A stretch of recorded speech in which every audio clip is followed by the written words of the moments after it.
ഒരു കാലത്ത് ഏകദേശം എല്ലാ വീടുകളിലും ചീമച്ചക്ക മരം ഉണ്ടായിരുന്നു. ചീമച്ചക്ക, കടച്ചക്ക എന്നൊക്കെ പറയുമല്ലോ ഇതിനെ. അന്ന് എല്ലായിടത്തും ലഭ്യമായിരുന്ന ചീമച്ചക്ക ഇന്ന് കിട്ടാൻ നമ്മൾ തിരയേണ്ടി വരുന്നു. കാണുമ്പോൾ തോന്നും ഇറച്ചിക്കറിയാണെന്ന്. അതിനെ പോലും തോൽപ്പിക്കും, അത്ര രുചിയും മണവുമാണ് ഇതിന്. ഹസ്ബൻഡ് കോളേജിൽ പോയപ്പം അവിടെ ചോദിച്ചു, ഇത് നോൺ വെജ് ആണോ എന്ന്.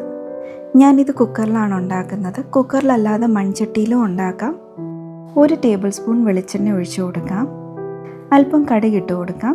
കടുക് പൊട്ടിയതിന് ശേഷം തേങ്ങാക്കൊത്തിട്ട് കൊടുക്കാം. അത് നന്നായിട്ടൊന്ന് മൂപ്പിച്ചതിന് ശേഷം അരിഞ്ഞു വെച്ച ഇഞ്ചിയും വെളുത്തുള്ളി ഇട്ട് നന്നായിട്ടൊന്ന് വഴറ്റിയെടുക്കാം.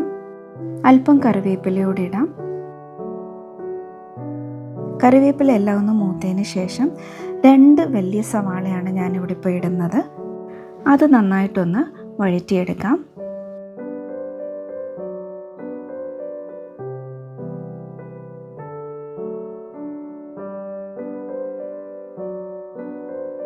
ഇനി ഒരല്പം ഉപ്പിട്ട് കൊടുക്കാം, സവാള പെട്ടെന്നൊന്ന് സോട്ടയാവാനായിട്ട്. ചീമച്ചക്കയ്ക്ക് ഒരുപാട് ഹെൽത്ത് ബെനിഫിറ്റ്സ് ഉണ്ട്. Rich in fibre, carbohydrates, potassium, vitamin C, അങ്ങനെ ഒരുപാട് ബെനിഫിറ്റ്സ് ഉണ്ട്. സവാളയൊക്കെ ഇവിടെ നന്നായിട്ട് വഴണ്ട് വന്നിട്ടുണ്ട്. ഇനി അരിഞ്ഞു വെച്ച് 2 ടൊമാറ്റോസ് ഇട്ട് കൊടുക്കാം. അത് നന്നായിട്ടൊന്ന് വഴറ്റിയെടുക്കാം.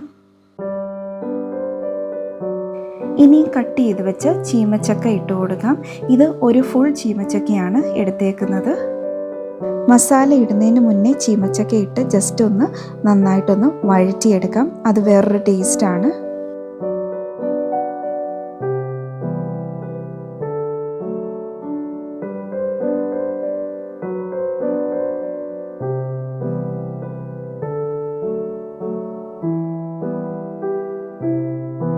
ഇനി മസാല എല്ലാം ഇട്ട് കൊടുക്കാം. 1 ടീസ്പൂൺ ഗരം മസാല, 1 ടീസ്പൂൺ മുളക് പൊടി, 1/2 ടീസ്പൂൺ മഞ്ഞൾപ്പൊടി, 1 ടീസ്പൂൺ മല്ലിപ്പൊടി, എല്ലാം കൂടെ നന്നായിട്ടൊന്ന് മിക്സ് ചെയ്തെടുക്കാം. മസാലയുടെ ആ ഒരു പച്ചമണം മാറുന്നിടം വരെ ഒന്ന് മിക്സ് ചെയ്ത് കൊടുക്കാം.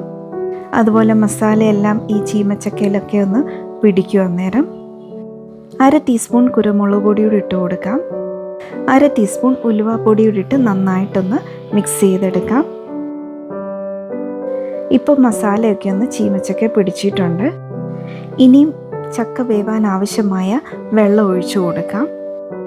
വെള്ളം ഒഴിച്ചതിന് ശേഷം ഒന്നുകൂടെ ഒന്ന് മിക്സ് ചെയ്ത് കൊടുക്കാം.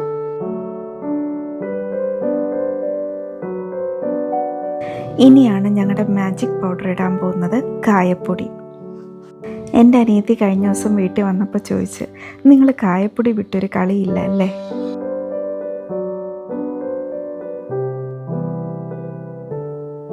ഇനി ഒരല്പം മല്ലിയിലയും കൂടി ഇതുപോലൊന്ന് ഇട്ട് കൊടുക്കാം.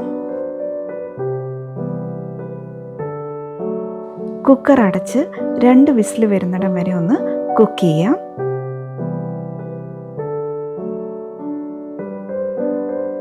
രണ്ട് വിസിൽ വന്ന് സ്റ്റീമൊക്കെ ഒന്ന് പോയതിന് ശേഷം കുക്കർ ഓപ്പൺ ചെയ്ത് നോക്കാം. ചീമച്ചക്കയൊക്കെ നല്ലതായിട്ട് വെന്തിട്ടുണ്ട്. ഒന്നുകൂടെ ഒന്ന് ഇതുപോലൊന്ന് മിക്സ് ചെയ്തെടുക്കാം. ഇനി ഒരല്പം ഫ്രഷ് ക്രീം കൂടി ഇട്ട് കൊടുക്കാം, നല്ലൊരു ടേസ്റ്റിനായിട്ട്. ഫ്രഷ് ക്രീമിന് പകരം തേങ്ങാപ്പാലും ഇടാം, അത് വേറൊരു ടേസ്റ്റ് ആണല്ലോ. ഇത് ചപ്പാത്തി, ഇടിയപ്പം, ചോറിൻ്റെ കൂടെ ഒക്കെ നല്ലതാണ്. നോൺ വെജ് കഴിക്കാൻ കൊതിയുള്ളവർ പെട്ടെന്ന് ഉണ്ടാക്കി കഴിക്കാവുന്നൊരു കറിയാണ്.